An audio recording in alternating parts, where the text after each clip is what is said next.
Reasons for that. One is that there's a huge business in Africa, in Caribbean, in America. You know that it's a well-established fact that 10 truckloads of hashish travels every year from Afghanistan, Pakistan to Caribbean countries. And nobody knows how it reaches these countries. Second aspect of drug is that, look at Northeast, for example, during the insurgency. Again, two more reasons. One is that maybe sometimes the establishments also, are tough and like that. Second is that when people become completely dissatisfied, they see so many killings taking place in front of them, they see so much of demotivation and destruction, they get completely demotivated of life.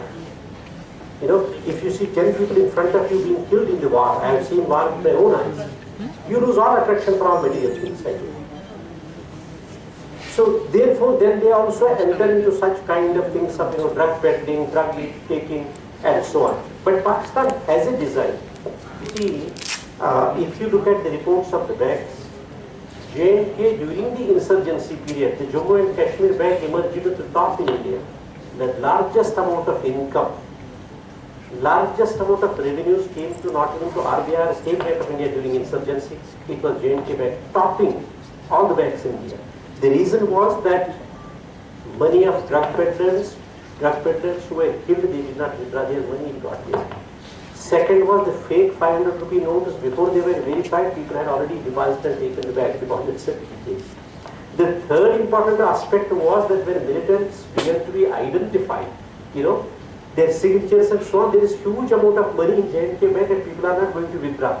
Because once they identify the signature, they have the list of given by the military, given by the intelligence to identify who are the militants. So there are varied factors which go for drug peddling. And drug peddling is not modern phenomenon. Right from ancient times, if you can display the list of those items here, drug is one of the items which was traveling as a legitimate trade. That list of items, you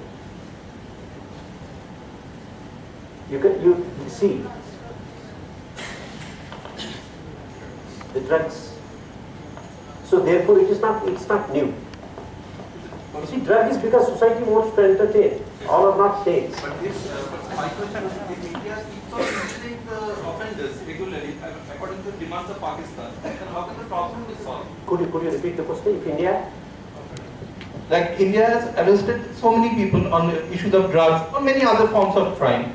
Now, every time India is trying to prosecute these offenders, Pakistan is saying that you'll have to release them because there are so many Indians whom we have kept as prisoners. You see, Pakistan was ready even to release the Qassam.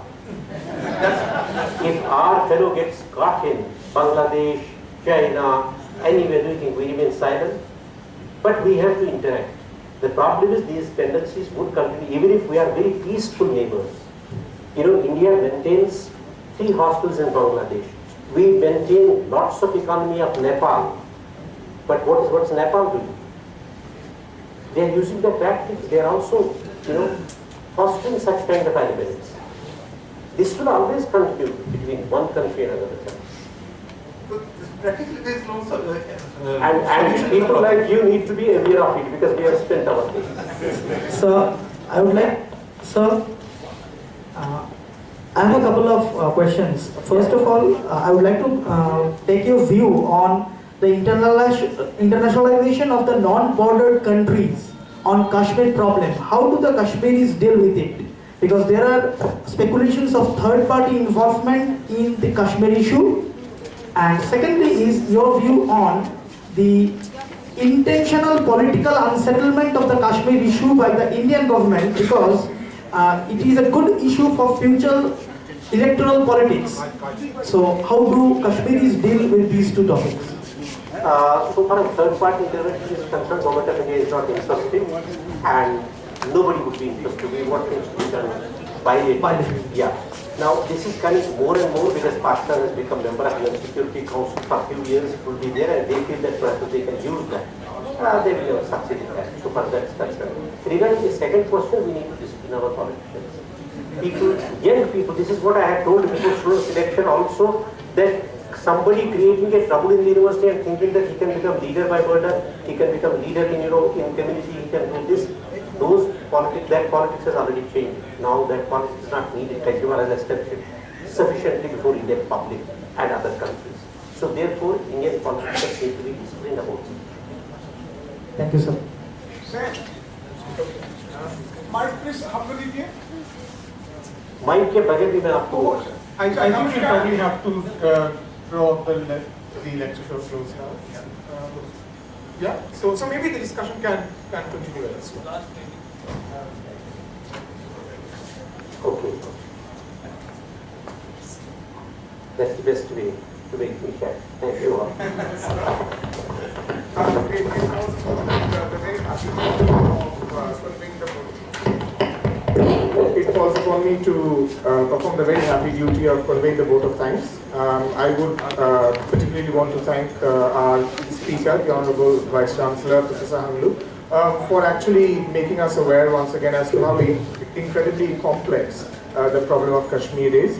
I would also want to thank the members of the audience who have not only listened to this very enlightening lecture, but have also asked so many interesting questions. Thank you. Thank you all of you.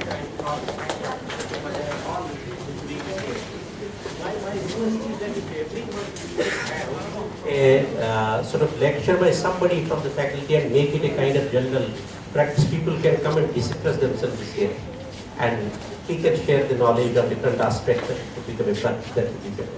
Thank you all.